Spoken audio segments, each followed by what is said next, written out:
My name is Shauna Ball. I'm the Director of Activities for Riverside Inn at Fossil Creek Memory Care Community. We're a community for those who have been diagnosed with some sort of dementia, Alzheimer's, that kind of thing. And we're kind of an assisted living community for them. We kind of help them get through their lives on a day-to-day basis for those who really can't assist themselves anymore. My executive director actually brought it to me from corporate. She went to Washington, Olympia, Washington, and our owner, Aaron Kelsch, actually told us about this program. And I watched several videos on it, and then of course it kind of like happened destiny-like, and you actually contacted me about it, and it just kind of like the pieces fell together. I think it was several months that you and I had talked about doing it. You know, it took a lot of preparation, probably mostly on your end, but my end, I kind of knew when I was getting into watching the videos and watching how they did it. I kind of knew what to expect. I knew it had to be in small groups, and that actually kind of worked because our dining room, we're set up in small areas. We don't want those who are diagnosed with dementia, Alzheimer's, you don't want them to feel overwhelmed. So we already have them set in groups at tables. So really all I had to do was move the tables out of the way to get prepared for you guys. My biggest worry was that, you know, a whole lot of people coming into the community, they're new faces, they're strangers. So I really thought it was important for the students to get to know the residents. You know, having dementia, Alzheimer's, you can get overwhelmed very easily. So it was very important to me to get them used to the students before I just threw them in the class. I think it went way better, you know, because there were a lot of students, and of course I have a lot of residents who participate each day. And you know, as I walked through whenever they were doing the program, I was very satisfied because the residents were performing so well. They weren't overwhelmed. And I think it was partly because we got them prepared before we started the class. Some of them, yes, and one of them during the process, Miss Alda, whenever she was telling the story about the little boy, I still tell that story today, you know, to other people. And it was just, she doesn't talk very often. And during that class, she talked all the time to everybody. And it was just, it was very enlightening for me to see her do that.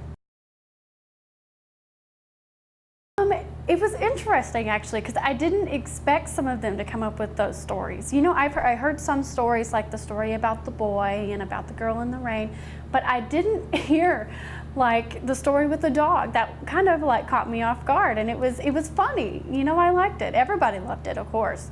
And actually people from corporate now are asking for the video because and they're from Washington, and so you got to think news like that traveled 10 states away, and they want to come see it, and it's thrilling.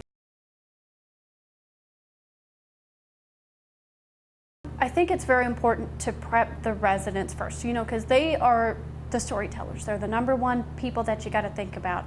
So really you got to think about it from their standpoint. You know, you're going to be strangers, so you want to introduce yourself to them, tell them why you're there, maybe get to know them a little bit at first, shake their hand, you know, listen to some of their stories, and then go from there. I think it worked really well the way we did it in small groups. You know, you really don't want a big group because then you have a whole lot of people to talk to. And some people, they might feel left out, you know, if you do a larger group.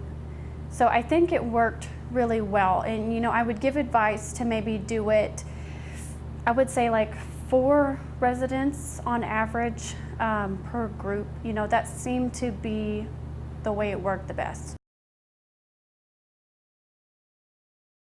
I had to adjust to the teenagers. You know, mostly I have kids come in here in large groups, but the teenagers were a little bit different for me, you know, so it was really important for me to teach them how to communicate with the residents. You know, some residents are nonverbal and are in the later stages, so it was very important to me to help them understand those residents. But it really wasn't a hard transition for me, you know, with the teenagers. It was just really important for me to express to them the way that they are. I would do it all over again. You know, it helps them to bring new faces in here, because you got to think they don't get out all the time. So bringing new faces in and, you know, having them connect with different people, it's very important to them. You know, I try to get them out as much as I can, but bringing people in can be even better. They actually adapted very well. And you know, like I stated before, the residents have a lot of problem with communication. So whenever I was walking around, I kind of just quietly observed, and if they needed any help trying to understand what the resident said, I'm specially trained to understand them, if that makes sense. A lot of residents are nonverbal, so they go by hand gestures, and if they say, like, or if they're talking about fruit, for instance, if they say red or, you know, something like that, I kind of just start talking to them thinking, oh, you may be thinking of an apple or a tomato, and then they kind of get those cues that way. And so I was just trying to help the students with that, because sometimes the residents can't get it out themselves. The Timeslips project was an extremely enjoyable experience. It was very cool to be able to meet and work with these residents and learn an entirely new way to tell stories with them. I've never had anything in my high school career as fulfilling or advantageous as this project, and it's something I'd be delighted to do again.